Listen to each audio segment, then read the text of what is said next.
Welcome, everyone. My name is Brainerd Carey. Today, I'm going to talk about donor-based funding for art, very specifically how to get money for your art. It doesn't matter where you live in the world. It doesn't matter what your medium is, filmmaker, visual artist, musician, conceptual artist, community-based artist, whatever it is. This is how funds are raised, and we're going to learn all about that today. So to begin with, you can raise your hand if you feel like you're living the torture artist myth, right? Or you have something you want to do and you can't, and you're suffering daily for it. I don't know if that's any of you out there. You can use the raise hand thing on there if you want. It's a lot of you I see. Okay, if you have ideas you wish would happen, maybe an idea for a mural or a large-scale project, and you need funds to make it happen. If you yearn for something revolutionary, life-altering, that you will finally become the person who never has to worry about paying bills and instead focus on ambitious dreams, because that's the idea here. You just want to make art, right? Paint, make your film, make your mural, community project, political project, or get a bigger studio for a dream series of sculptures and large-scale paintings. If you want to do it all, get it all, win it all without ever having to compromise your integrity as an artist or pandering to the market in any way. If you're sitting there with your mouth agape wondering, how do I know this? I sadly am not clairvoyant. I'm just a regular person, but I have spent 11 years interviewing over 1,000 artists and curators from all over the world. And I know exactly what goes on in an artist's brain and in their practice when they're struggling in an art market that seems rigged. This is me, Brainerd Carey. I'm an artist and educator, Yale University radio host, and author of 6 books. Yale University is where I recorded those over 1,000 interviews with artists and all kinds of different people in the art world. So I've written books based on my experience as an artist that I've gotten, and because I've gotten some great shows, only to find out I needed to raise funds to make them happen. I'm not talking about pay-to-play scenarios. I'm talking about a solo show at the Whitney Museum that turns out to have limited funding. And these books were written based on that experience. But I've also interviewed so many people that it pulls from that too. I've known some great fundraisers, like Fang Bui of the Brooklyn Rail, runs a newspaper that's advertisement free, basically. Just opened up a second one, all with fundraising. The late Jonas Mekas, who raised $2 million every year. I've learned from students in my class as well on securing funding for patrons. My class has raised over $130,000. So how do you know you're in the perfect place? So this is for you if you want to secure patrons to fund your art practice so that you can cut back on the hours you work in your day job and make more art. This is for you if your fuse is getting a little shorter every day, and your family seems more irritated when you are irritated that you're compromising a dream that no one's supporting or understanding fully. And this is for you if you're sick and tired of enduring humiliating rejections from sponsors and patrons and funding your studio from your own pocket. Let me start by telling you something I think no well-funded artist will admit in public: that you've been lied to repeatedly, insistently, and shamelessly by the art world. Lies like funding has dried up for artists in this political climate. It's just not true. There's more funding for nonprofits in many ways than there ever has been. And you need to be rich or connected to get funding. And the most insidious of all, you need to be young or odd or avant-garde somehow. No one wants straight painters who make beautiful images or films. This is exactly what keeps you lost, confused, suffering in obscurity, spending money you don't have, and wasting time you owe your loved ones. Ignored with art unsold, paying for storage instead of getting paid to exhibit your work. And isolated from people you may love, alone in a small studio, because getting hassled to give up already because you're not showing or selling work is a drag. But no more. Now you're here, you're under my wing, under my care, and that alone should make you want to breathe a big sigh of relief, because I have proof of what I'm saying. So how will the next 60 minutes flip your life around? A little shorter than that, actually. First, there's wiping the slate clean. This is where I turn every single thing you know about patrons and funding around, and you'll just sit there with a happy look of, oh my God, on your face. And you also get to steal all my secrets, where you literally get to take the Praxis artist patron matchmaking method and make it your own. So you never have to listen to the art world tell you why you can't be successful unless you are young, beautiful, and political with an MFA and trendy avant-garde work. I mean, these are some of the things you hear. And then keys to the kingdom. Prepare to be blown out of your chair and into a new world where humiliating rejections and unfunded projects do not exist. Here is my promise to you. You will walk out of this webinar with a step-by-step method you can use to find patrons that are interested in funding your particular work without feeling like you're asking for a handout, so that you can get the funding you need for that ambitious dream project you've always been thinking about in as little as 30 days, even if you haven't started the project yet. Here are some of the gems you'll discover. What never to say in a letter to a potential patron, because this particular faux pas, donors perceive you as greedy and don't take your work seriously. How to frame the dream you have, be it a painting or a film, so that it gets funded. And this old school fundraising technique used by Ilya and Amelia Kabakov practically guarantees that your letters will be read with pleasure and responded to generously. And why you need to add a phrase to your work about your correspondence, so when you do this, you get ongoing support that continues year after year, as opposed to a one-time donation. I should also mention that you'll get a free copy of my book, Fund Your Dreams Like a Creative Artist, if you stay on until the end of this. So wiping the slate clean. Why do we have to wipe the slate clean? The danger of the wrong method is that artists are usually told to apply to donors this way. Just explain your work passionately and be sincere, but when you do that, rejection happens. Then the opportunity is lost. The wrong resource. You're looking for donors in the wrong places, and these are not the kind of people that would donate to anyone. Execution. Over the last 5 years, I've had students in the classes raise over $130,000 collectively. So I've seen a lot of exchanges between patrons and artists, and the wrong execution, the wrong presentation will send your request to the trash bin. So here's some proof. Patronage has risen steadily in the US and around the world. Steadily in the past 3 years, 87 and 2008 and 2009 were the only years that didn't see a rise. In 2018, over $410 billion was given in the US alone. The majority of that came from individuals. Specifically, individuals gave $286 billion. This is the same things happening in Europe. Private funds are funding, culture everywhere. If you're still not convinced, I raised money myself as an artist at the beginning of my career and was taught by a wealthy patron in New York City that became my friend and supporter. And she told me what to do and what not to do when asking for money. One student in my classes overlooked the important advice I received and discussed, and he met with rejection that not only ruined his day, but stopped him from trying again. So the next time you feel like blaming yourself for all your problems, remember this: not all of that is your fault. The art world intentionally mystifies itself, making the rules of the game hard or impossible to understand clearly, often leaving the artist with a feeling of resentment in the sense that there's a clique out there, like a popular high school group that you're not invited into. It can be a difficult system to navigate with ease and without stress.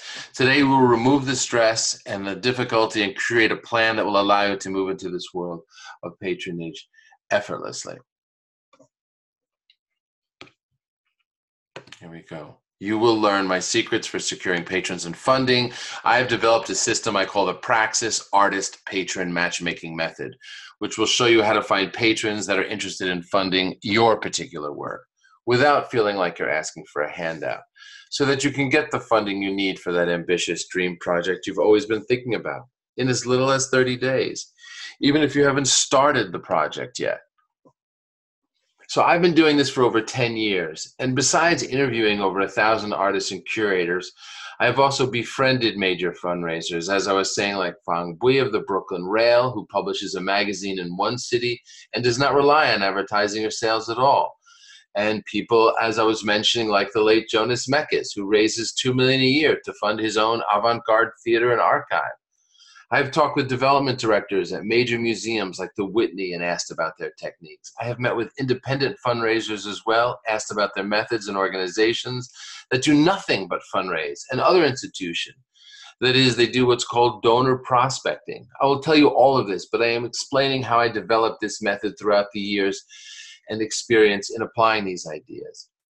I want to be very clear about one point. This is not a system that is just for the US. It is the same system that is used throughout the world because patrons give support everywhere for the exact same reasons. So what are patronage?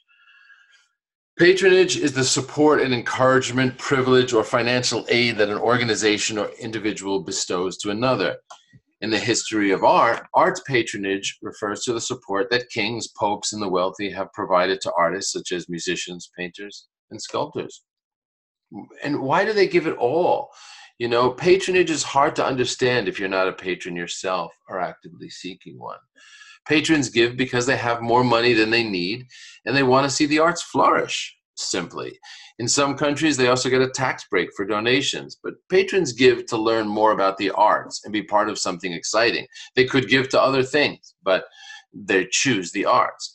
It's also a huge pleasure to live, to give, you know, and to live, you know. It's a huge pleasure for patrons, really kind of a quantifiable dopamine rush when they give money. So how do they choose their areas of support is one of the keys. Right?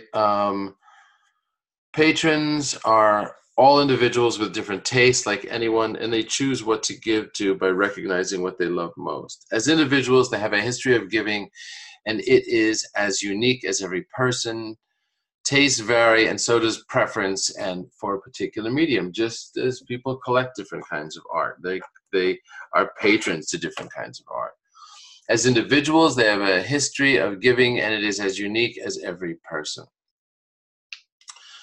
Tastes vary, and so does preference. In essence, they choose the same way one would choose the art they like, by seeing work and learning more, and that establishes a pattern. So how do patrons perceive the person asking for support? Do they see you as someone asking for a handout?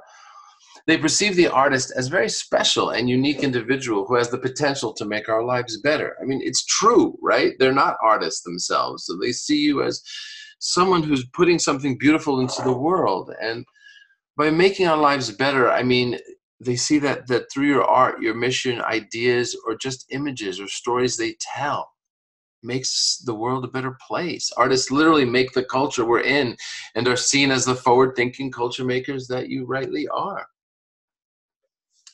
As a Praxis member, you have access to feedback and case studies from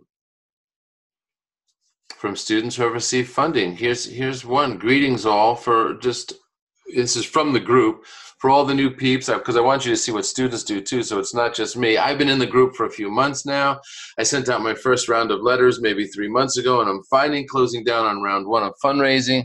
My overall goal for my project was $5,000, and in the first round I did $3,950, and I got a patron out of it. She means someone who's giving her money regularly every month. So very excited. In the next few months, I'll move into the next phase, which will include well-known artists and prominent community members and institutions. Take a deep breath, put the stamp on it, and send it out. Your job is to write the letter. How others respond is not your part to worry about. You see the support? She's talking to other students in the group. She's already giving support. This is what excites me so much about this process. You know, I have, I'll edit your letters and work on them, and I have templates that I'll tell you about, but it's the support of other artists that's so powerful. So let me talk about prospecting donors, because this is the first part of the Praxis Artist Patron Matchmaking Better method. Let's get down to how this works and how you find these people. You can take notes if you want to remember things to ask me afterwards, because at the end of this, I'm going to answer every single one of your questions. So take notes if you need to. What is prospect research? I want to explain this process. Prospect research is also known as development research or fundraising research. It's a technique through which fundraisers, development teams, and nonprofit gather relevant information about potential donors. It's a matchmaking process. In other words, if you're a large organization, you might hire a prospect research team to help you find potential donors, and then you would take those names and approach them yourself. So in this matchmaking method, this first step is to define your dream project. The second step is prospecting for patrons, which I just mentioned. The third step is writing to patrons and having meetings with them. The fourth is relationship building. So the first step is define your dream project. And again, it doesn't even have to be started, or it could be. So what do you want funded? Is it a series of paintings, a book, a sculpture, an installation, a documentary film about eating out, a community-based work, or politically engaged work? What is it specifically? Define it. Could be in a sentence or two. Step 2 is prospecting. How is the list whittled down to the best prospects? So first, there's your research. Through research, that list is whittled down to the best prospects. It could be local museum board members and trustees, as well as those who sit on the board of art centers and all the donors to institutions that are listed publicly. That's how it could start. Films, books, and other media all have acknowledgments or credits where donors are listed. But if you go even to the local museums around you, the board members are listed publicly. The trustees are listed publicly on their membership site. They'll even show you the categories that they donated. If they're in museums and supporting art centers, the list is getting smaller already. If they're even near you, within an hour driving, half-hour driving, these are starting to be the wealthy people that are literally around you. So if you're not sure if one is good or not, just so you know, if you were a Praxis member, you can ask in the group where I'm available for all questions related to this process. If you narrow it down and you're not sure about something. Ongoing research is essential because once you have some names and some active donors, which is what will happen, who are giving you support, it's necessary to keep researching because you need new donors, new friends, to keep the support coming in. All institutions do this, all artists do this. Once you get the ball rolling, keep it going because, that's what'll keep your momentum going, but it will also allow the process to really move forward.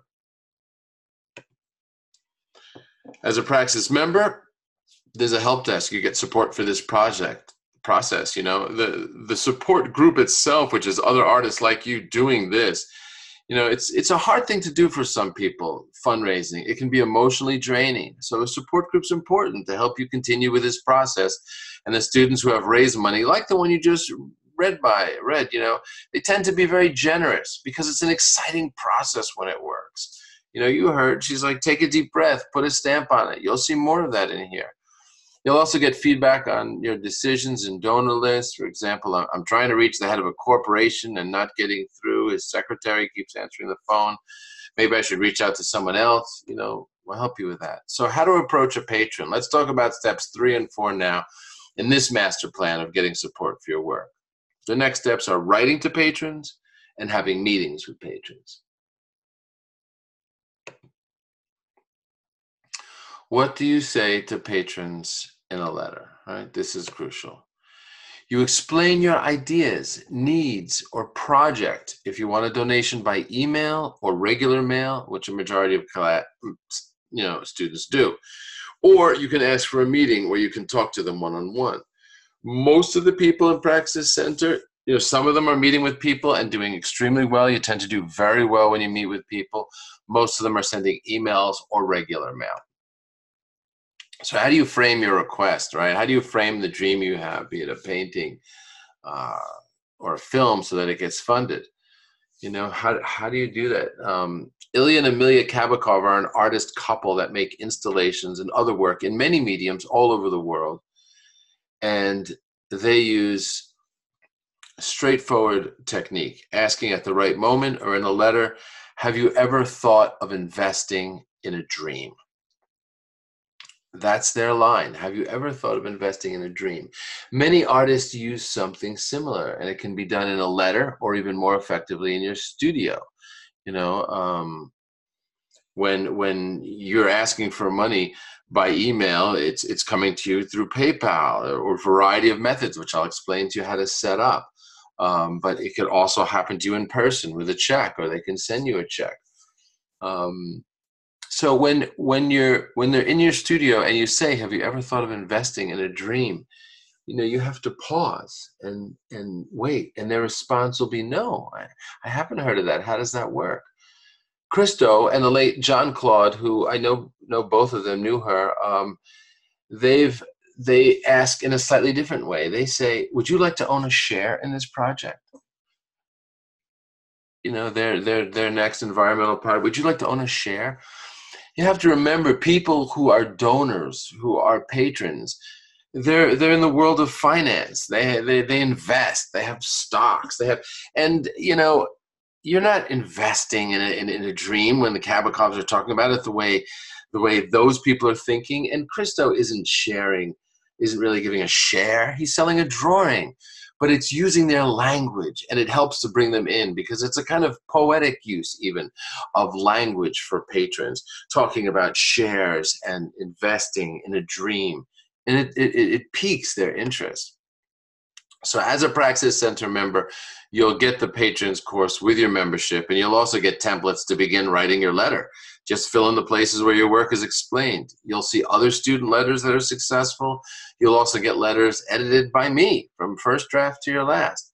There are guest lectures on fundraising, offering more angles on securing support. But there's one more step. This relationship building, right? This is the step where you build a relationship with a patron for ongoing support.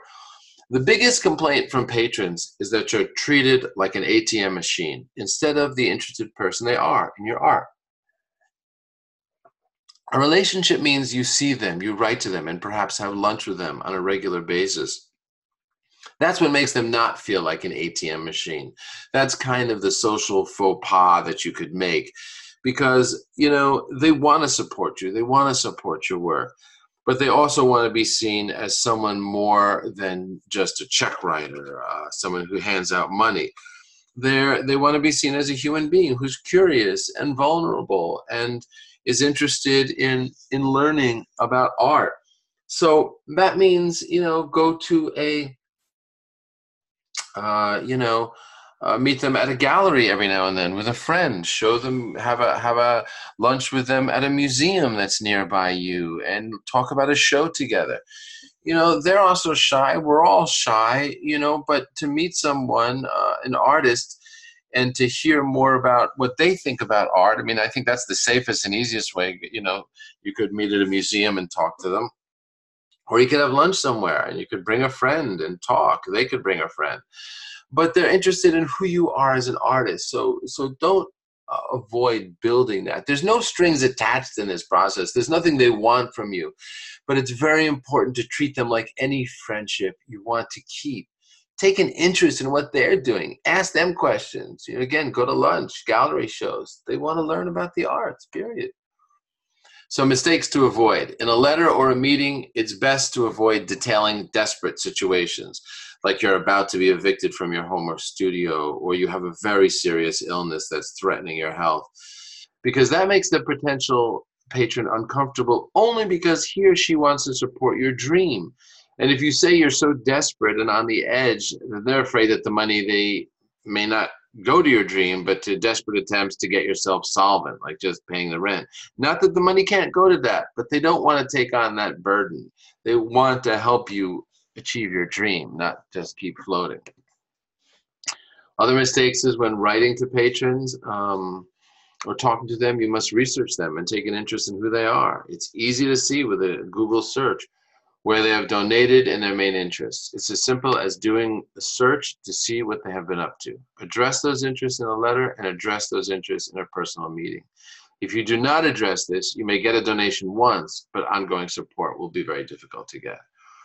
Always add a phrase about who the donor is, which shows that you know who you're writing to. Another potential faux pas, good to know who they know who they are. That's very important. Easy to see by Googling, and it flatters them. And flattery, as they say, will get you everywhere.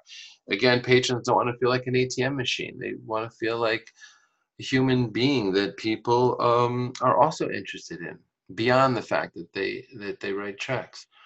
That's why one of the main complaints of major patrons is that they sometimes feel as if they're treated like an ATM, sources for cash, instead of the people with the personal interests that they are.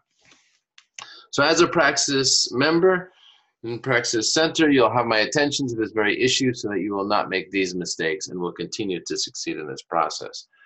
The support of a community is also critical for this kind of work, because it's easy to feel that you're not worth the money or that your work is not worth it.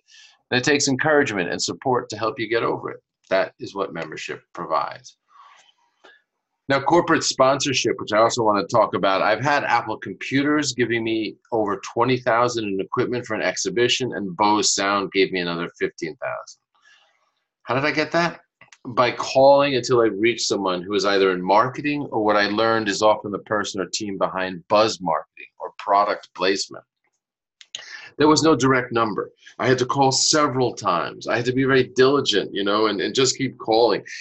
So I did reach someone, and it was in what's called buzz marketing. And my letter wasn't long to them. Buzz marketing or product placement means if I say to Apple, which I did, I want 20 iPods. And actually, I asked for 40 iPods that I was going to show video on in an exhibit.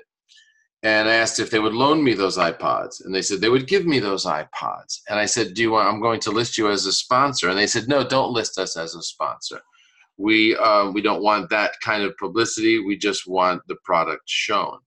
Then I learned that it's about their product being seen. That's why when you see it or in this case it was, corporations want more visibility for their service, product, whatever it is. So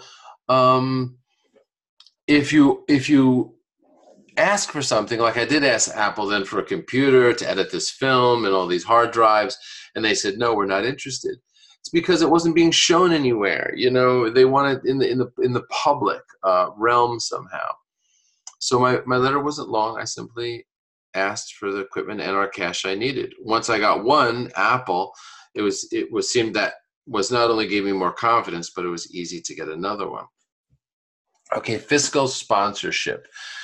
This is something a term you might have heard that's important, because some people want to give to a nonprofit. So most major donors who want to give you more than $5,000 in a donation, by check, electronically, whatever, will want to give that money to a nonprofit. In Europe, a non-governmental organization, what's known in the US as a 501c3 organization, which means it's tax exempt.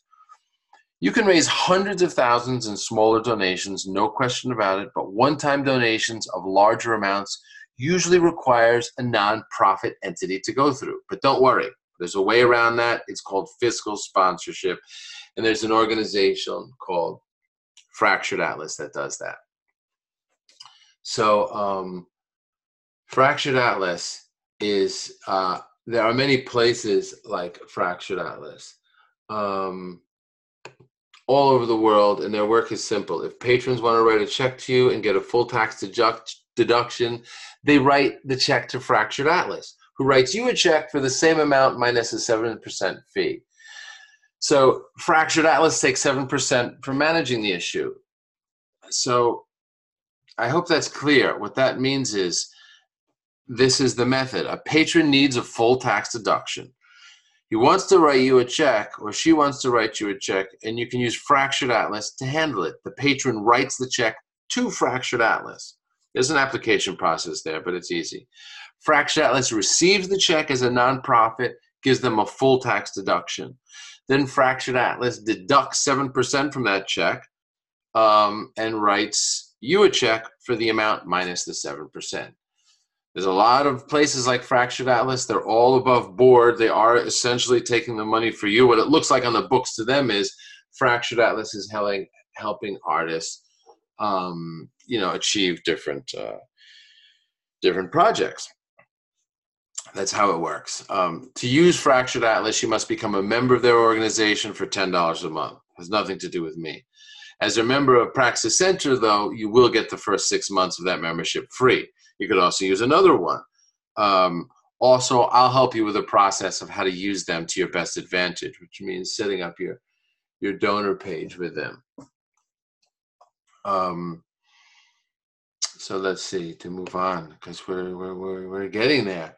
So now you see this, what's happening here, right? As it fits into your step-by-step roadmap, you get a sense of what's going on here a little more. Okay, so I know your head's probably exploding, right? So let me ask you this. If there was a breathtakingly easy way to investigate the highest tiers of the art world, navigate them without endless phone calls, emails, and business stuff, so that you can make more art and finally get the funding you deserve in as little as a year, would you take it? Even if you think, I can't write, that's why I'm not an artist, that's why I'm an artist, and that's why I never get grants or residencies or anything else, and who knows, maybe my art isn't good enough or trendy enough. Even if you can't go to every show or get out easily because you're older or disabled or not in the big city. Even if you have too much art in storage and must work all day to pay the bills and your spouse is not supportive. And even if you tried all this before, it never seems to work and you always end up in the same place with less money and more rejections. It sounds a bit out there, right? So allow me to introduce some people. This is Ruth. You may not hear her. The volume's always low. I think it's subtitled, but I'll tell you what she said afterwards. She's talking about getting support in the center.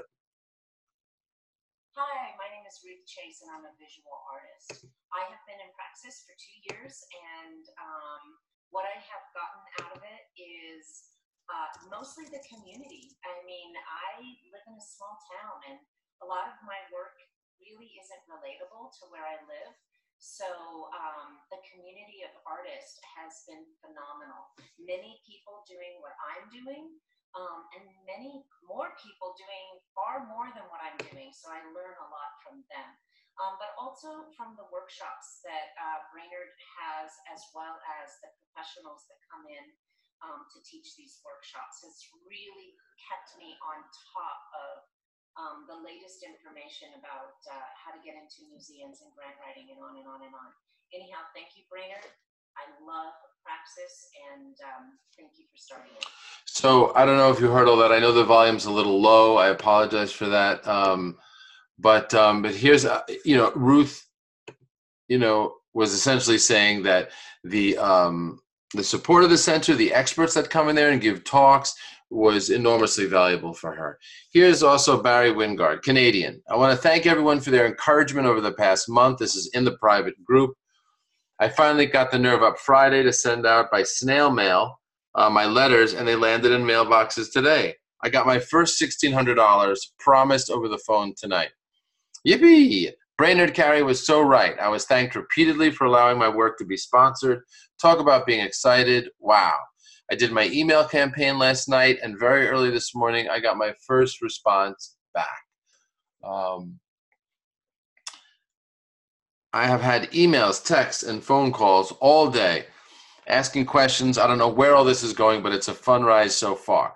But listen to his last sentence. If you have been sitting on the fence with sending out your letters, just do it. Heaven knows I've been sick worrying about it. What a waste of my time. That's what happens. I edit the letters for people. We get all to the process of that. Everything's done. Their project is articulated. They have names, but they don't want to send out the letter. And that's natural. That happens. And so what Barry's saying, and the person at the beginning of this talk was saying before Ruth, Charlotte, she was saying, just put the stamp on it. Take a deep breath. Support comes in really handy here. Allison Wells, update. I got a few letters via email this morning, and I got my first PayPal donation a few minutes ago. Thank you, Brainerd Carey, for telling me on Monday about the paypal.me link. And everyone talks about how they're doing it and what's going on. I was out of town for a few weeks, but when I came back yesterday, this is also Allison, I was pleasantly surprised to see 2 checks waiting. What if I told you it takes less time a week than your grocery shopping? Typically, an artist in the school sees rapid progress in a year, just working at this 30 minutes a week. What if I told you it's as easy as filling in the blanks? You get templates for contacting patrons, as well as scripts for calling them. All you have to do is fill them out. It's almost all done for you. What if I told you even a first-year art student with no experience can do it without any training? Or that a mid-career artist who has had gallery representation for years and is now out of a gallery can also do it? That you wouldn't even have to make endless phone calls, business emails, and business stuff, because I know that you just want to make art, not spend all your time asking for support. That you don't even need to be a young, beautiful, big city artist with trendy avant-garde work. That all it takes is to have a little faith. And the faith I'm talking about is also the faith that others will have in you. Because when someone supports your work or becomes a patron, it feels they believe in you, which they do. But it starts with you believing it is possible and that you can accept the support as well. Because those who have the faith and take the leap are rewarded with exhibits and patrons and grants and prestigious biennials and press. It seems impossible, maybe. Yes. So here's more students in the group. Did a group show last Friday at a local gallery. Thanks for the encouragement. Patricia, this is confirmation of my first sponsor donation. Woo! Yeah, I'm thrilled to be included as one of the 14 new exhibitions in the lobbies at the Oakland Building in Jersey City. Ruth, I just found out I was accepted into my first museum through a regional call. Jeffrey is in a show. Jadeite Gallery. Andre has been accepted in the Sedona Summer Colony Artist Residency. She's thrilled to get the opportunity to work with other artists. Laura Shabbat just got my $1,500 using this letter. You'll see her letter. It was approved by Fractured Atlas, my fiscal sponsor, that I learned about through this course. But it would be embarrassing to tell you all how much time it took to write this. But I want a year in the studio with all of my heart. She wants a year without a day job in the studio. That's what she's raising money for. Hope, and this happened, coverage in the national newspaper, the Times Scottish edition, through press release I forwarded to a journalist. There's tons of courses in here, which I'll tell you about at the end. That's also what they're responding to, not just patrons and sponsors, but a lot of courses. And I have a special package I'll tell you about too. For those that are here to the end, and I'll also go over all your questions. Hope also got $50 in in-kind sponsorship. Sarah, you'll hear from. She put out letters to local businesses to sponsor her upcoming Bay Area performance of my one-woman show. And so far, one has said yes to $100 sponsorship. One has one for $200. I'm so excited. That covers half her cost. She's already well over $10,000 now. Because once it starts working, it's kind of addictive. It's pretty exciting. Sold 5 prints, Barbara said, to the Judas Ellis Glickman Lauder collection. She's a photographer. Had an exhibit at a museum in Portland, Maine, where the Lauders are associated. The curator showed them the body of work. That's my first sale of the work from American Bedroom. As soon as I land on my feet from a long trip in the South, I want to learn more from Praxis about galleries, museums, and patrons. I got 400 in donations and sold a drawing. Now off to write more letters. So Lance was excited. Sometimes there's also collateral things that happen. You're working on getting donations for something, and then what happens is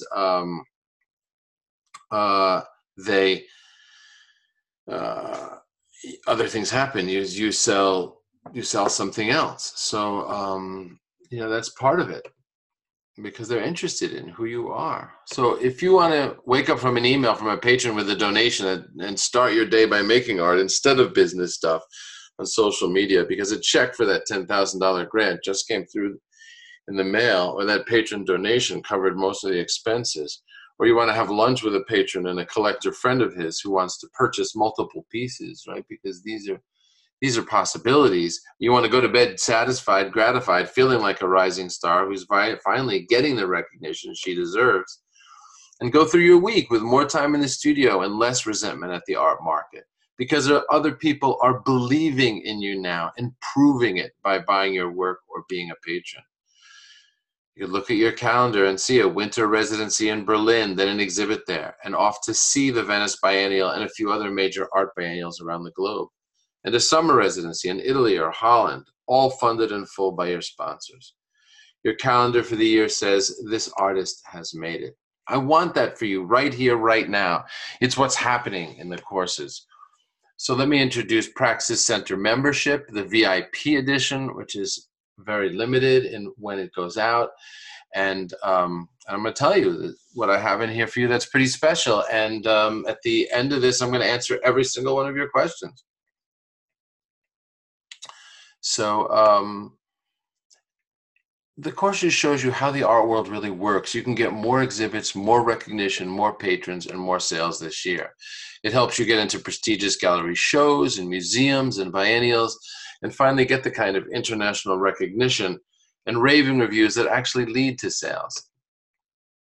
It helps you get grants and sponsors and patrons to support your work with personal support from professional editors, gallerists, and grant writers, without the need to do endless phone calls, emails, and business stuff, without the need to face humiliating rejection and the dreaded silence of an email that hasn't been responded to in as little as a year.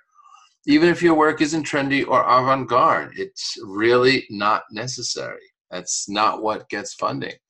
Even if you can't write or network or negotiate and suck at all the business stuff. Even if you can't go out to shows or are not near a big city, it may seem impossible, right?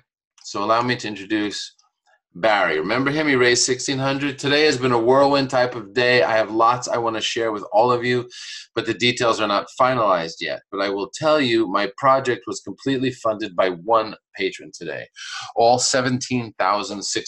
That was his goal. I still have the other $1,600 coming in the mail this week. I still can't believe it. Thank you, Brainard Carey, for teaching this class. And here's the line I love. And I want to thank all of you that nudged me to jump in and do it. He had to be nudged. He was all ready to go, but didn't want to do it, was holding back. He wanted to raise money to complete a series of paintings. But even after he had it already, he hesitated. He kept saying, you know, he was nervous. There's sharks out there. But you see what happened.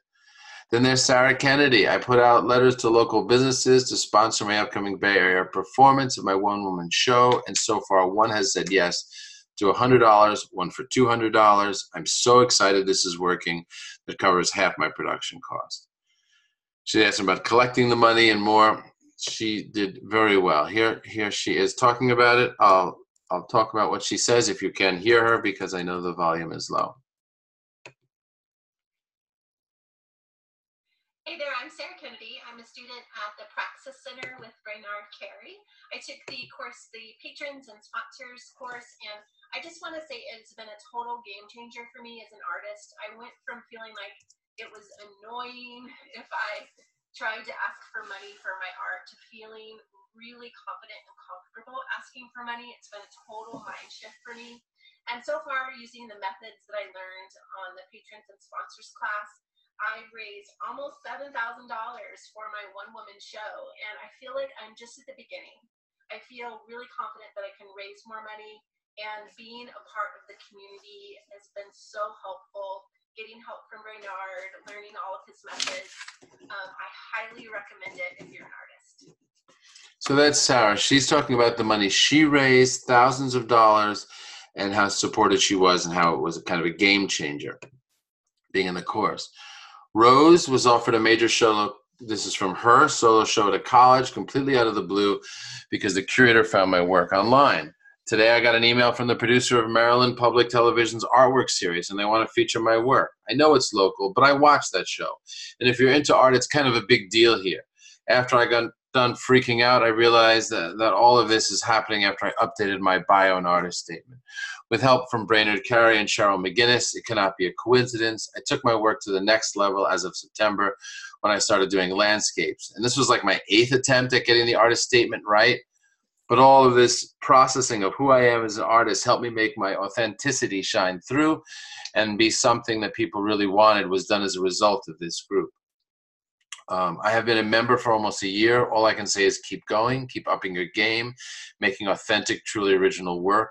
Listen to Brainard and Cheryl and Julia Tolstrup on presenting that work. If you're called to be an artist, it's not an easy road, but it is a sacred duty and you can get there. So, you know, the support again, but all the details, editing, there's an editor in the class that edited her statement, that edited her bio, all that makes a difference. So here's a small sample of the gems in your VIP edition of Praxis Center membership. And you'll learn how to use these insider tactics for a never-ending supply of exhibits in galleries, museums, and biennials. Why you need to question every single person who tells you to work for free to get exposure, and what to do instead to get recognition, glowing reviews, and curators discovering your work, and what never to do in artist statements, bios, and press releases, and if you want to avoid rejections. 3 idiot-proof ways to get sponsors and patrons so that you can finally get funding for your practice and make art without financial pressure. The letters are written. The simple test that instantly identifies the 5 application landmines that you've been stepping on all these years, why you never get grants, and 10 little tricks that once understood and practiced will make you a master of getting attention online so that everyone knows who you are and what kind of art you make and tells you so in comments. You also get 9 online courses so you can learn how the art world works from the comfort of your home and without paying for travel and lodging. These are the courses. Getting Your Art Exhibited is a step-by-step guide to approaching galleries and getting your work shown, and letter templates and word-for-word scripts to call galleries. And a virtual classroom where you can ask questions and get personal feedback from a professional gallerist. Grant writing, how to find, write, and win applications. By the end of the course, you'll have a completed grant you can be proud of, plus fresh grant lists and opportunities every month. Artist statements, bios, and press releases. How to write yours so grant agencies, galleries, and journalists can't help but call you back. An editor will personally edit your statement and bio. That's a huge deal right there. Social media strategy and web design. There's website reviews. I'll review it. Steps to build or redesign your website, and social media tactics. Selling art online. This will take you by the hand and walk you through every step you need to take to build an online sales strategy and become a business rep for your art. Kickstarter, everything you know about launching a successful Kickstarter project, including how to contact celebrities and get high-profile individuals to help your campaign. Time management for artists is critical, so you can do more in less time, and taxes and financial planning is also a course that's important to manage. Good to know. A lot of issues associated with taxes. Art theory and essential reading for artists is what they teach in prestigious programs like the Whitney Independent Study. There are books that you can read to discuss, which will give context to your work and help with writing about your work. So with these industry tactics at your fingertips, you go from, I give up, I'm just going to paint in obscurity, the art market is bullshit anyway, to, wow, I made it. I'm actually an internationally successful artist now in as little as 1 year. But that's not all. You get expert lectures from international curators, private dealers, critics, grant writers. There's more than 23 expert lectures now of people that are coming in, experts, doing live talks for the group through Facebook. So it's all online. You can ask them questions. You can ask all the experts questions in the group. They'll answer, so you can find the right way forward if you get lost or confused or frustrated as you navigate the higher tiers of the art market. There's a dealer, a curator, and a writer who are there to answer questions. For the first time, insider secrets about the art world game is taught directly by people who have succeeded at what they teach, like gallerists showing you how to get into a gallery, or grant writers explaining how to make a great proposal. So, now you know what really works. And the answer to, how did that artist get this show? There'll be an editor to personally edit your artist statement and bio so you can stand out from the crowd and wow grant agencies and galleries. And if you're not sure what to read into a gallery's response, you'll also get feedback on that. So you never have to spend weeks agonizing over what to do and whether they hate your work or not. There's new lists published every month. Be the first to know when a grant or residency is accepting applications. Access to a community of artists, art professionals, and teachers, so you never feel isolated in your practice again and get the practical and emotional support you need to thrive as a successful artist. Without a support system, it's nearly impossible to be an artist, right? Van Gogh had Theo. What do you have? You'll also get a copy of my book, Making It in the Art World, which is a pretty big book, 300 pages, and the most generous of all, for artists who want to feel like very important artists and purchase the VIP edition of Praxis Center membership, you get my signature course, Patrons and Sponsors, which is normally $800. So imagine for a moment how your art practice would change if you knew how to find the names of potential local patrons. befriended these people, and created lasting patrons, and mastered the art of approaching businesses for sponsorship, all while creating a valuable network of peers, colleagues, and experts in the field. You get a professional editor to sponsor the letters and applications. I will be that editor. Continued support for me as you remain in the program so you can keep getting your letters and applications edited. If you're not sure what to read into a response from a patron, you can ask questions and have your communication reviewed personally by me, as well as other students. Get your artist website reviewed just by me. VIP access to all my future books ahead of the general public, so you get advanced digital review copies like the art critics and curators get in the author's inner circle. It amounts to a lot of money, but I'm not charging you that much money. I'm not charging you $547 a month, not even a quarter of that. Still giving you 10 times more value and more results. But there's a catch. You can only get this price within the next 5 days. After that, the price goes back to full. This is it. With your non-online courses, it's $59 a month. Yearly, it's $595, which saves you 18%. So right now, you can get Praxis Center membership for that $59. You get access to the non-online courses, the 8 starter bonuses, the VIP bonuses. You get it all instantly. You can start using it the next 60 seconds and start seeing results. So here are a few hard questions for you. And then I'm going to answer every one of your questions. Would you rather get exhibited internationally or keep dealing with the unfair art world as you pay another month's storage fees for all your work? Would you rather be a starving artist who toils away in obscurity or an international artist people envy with generous patrons and sponsors? Would you rather have a small cramped studio in an apartment or a bigger studio and a comfortable home? Because that's what it boils down to really, right? Choices. If all this system does is to get you the freedom to be, do, or live the way you desire, or get you from toiling away in obscurity to getting the peer recognition and commercial success you deserve, or finally allow you to break free from paying for a show and not selling art, would you agree that $59 a month is a tiny price to pay? It's almost insignificant, really. You have only 3 options at this point. You can choose to hire a high-priced consultant and pay them thousands. People do this with no guarantees. You can choose to do it on your own with no help, and then there's the dreaded silence, the unreturned emails, leaving you without wind in your sails. Or you can choose to change paths altogether and get an MFA, which is no problem, but no courses on how to get your work sold there and end up in the same place. Less money, more rejections. The choice is yours. I should remind you that there is absolutely no risk for you to try this. Literally 0 negative consequences. You can buy without worrying about losing your money. We offer 30-day guarantees. Your dignity. We don't shame you for refunding. The only thing you stand to lose is the humiliation of rejection, of obscurity, of watching artists who are worse than you making more. So unless you enjoy getting hassled to give up already because you're not showing or selling and being miserable is your preferred state of being, I'm going to give you some links so you can do what Barry did, so you can overcome what Rose overcame, and you can have the life that Sarah chose to create herself. The choice, this is your chance, and now is your time.